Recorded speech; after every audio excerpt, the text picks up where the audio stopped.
Pero y evidentemente, en consecuencia de la época en que viven, claramente son distintos.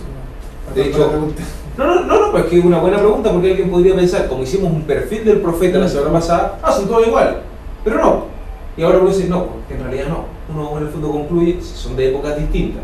De hecho, unos profetizan en el norte, Samaria y sus alrededores, y otros en el sur, claro. Judá y sus alrededores, yendo a Jerusalén como capital. Entonces ya el contexto es distinto, los personajes son distintos, la época es distinta, y un dato que no es menor, en la vida de cada uno de los profetas, cada profeta viene de mundos distintos.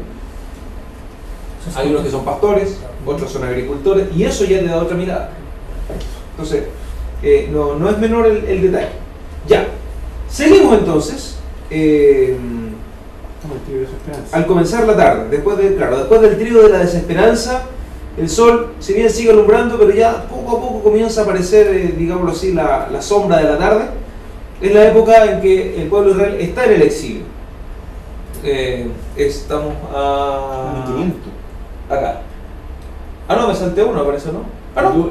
Aquí, en este momento.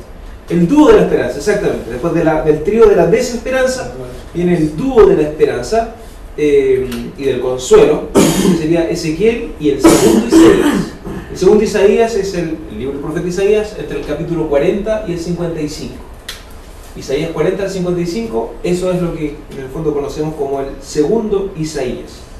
Y esto se da aproximadamente entre el año 597 al 537,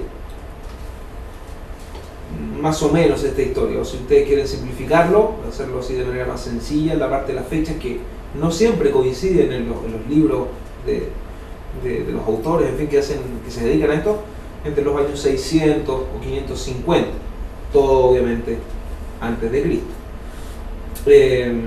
Coincide esto con los primeros éxitos militares de Ciro, rey de Persia, el rey persa que en algún momento incluso es identificado como el Mesías.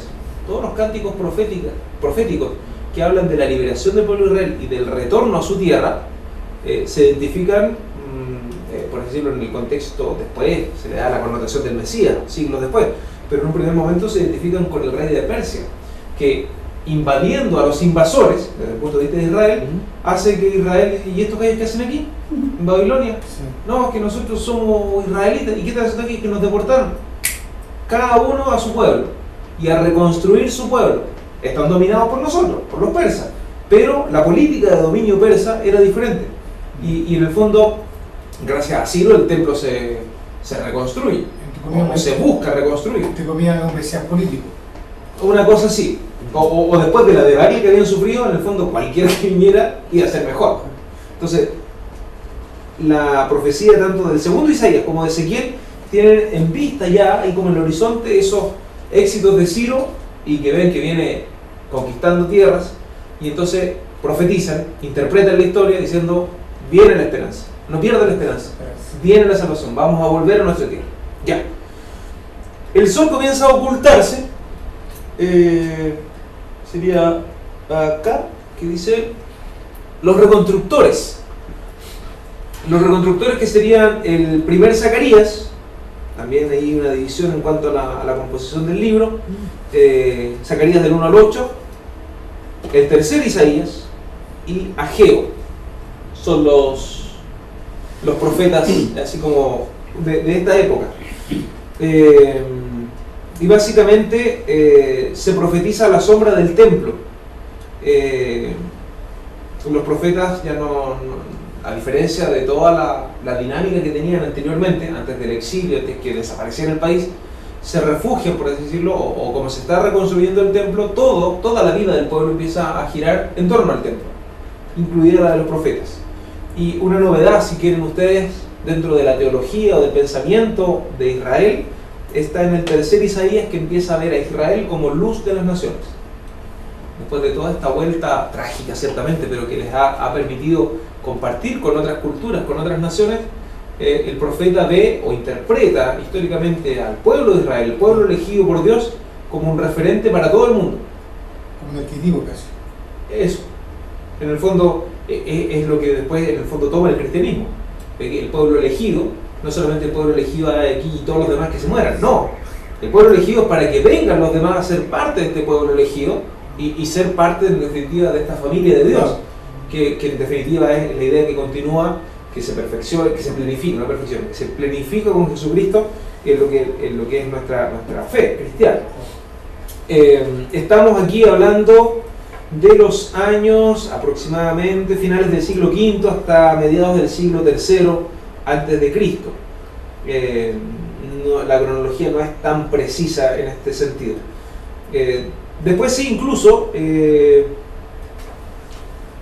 claro, acá en el esquema no aparecen, pero también son de esta época, o bien vendrían posteriormente Malaquías, Abdías, Joel y el Deutero Zacarías, que serían los capítulos faltantes. Habríamos hablado del primer Zacarías, del 1 al 8, bueno, vendría posteriormente también el Deutero o el segundo Zacarías.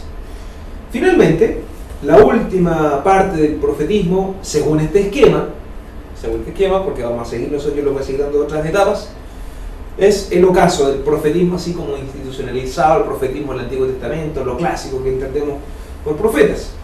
Y es la época final de la restauración, sobre todo entre los años 450 a.C. y los siguientes. Y es en definitiva donde aquí, según este esquema, tenemos también a Zacarías. Yo les dije recién que el segundo Zacarías estaría acá. Bueno, según este esquema lo colocan acá. De hecho, les leo textual para que entiendan la idea. Luego del tercer Isaías, que comenta la vida de la comunidad instalada de nuevo en Jerusalén, vienen posteriormente Malaquías, Abdías, Joel y un Deutero Zacarías. Por lo tanto, si este esquema lo coloca al final, es porque está en el fondo ahí como decimos en Chile, en la quemada, está como en el límite, que puede ser de los dos lados. Aparte que los textos sabemos bien que no se componen en un año o en un par de meses, lleva tiempo. Entonces, por eso seguramente la doble clasificación. Pero sí, obviamente tenemos aquí al profeta, claramente al profeta Joel, podríamos decir que el último de estos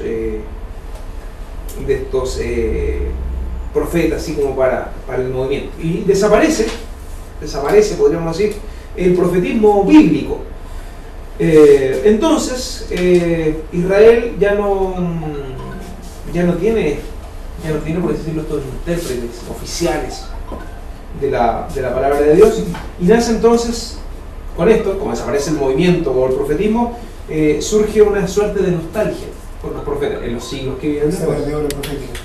Ahora, esto hace que, o esta nostalgia uno donde la puede apreciar en otros textos que no son proféticos, pero que nos dan cuenta de ello. Por ejemplo, el primer libro de los Macabeos, en el capítulo 4, versículo 46.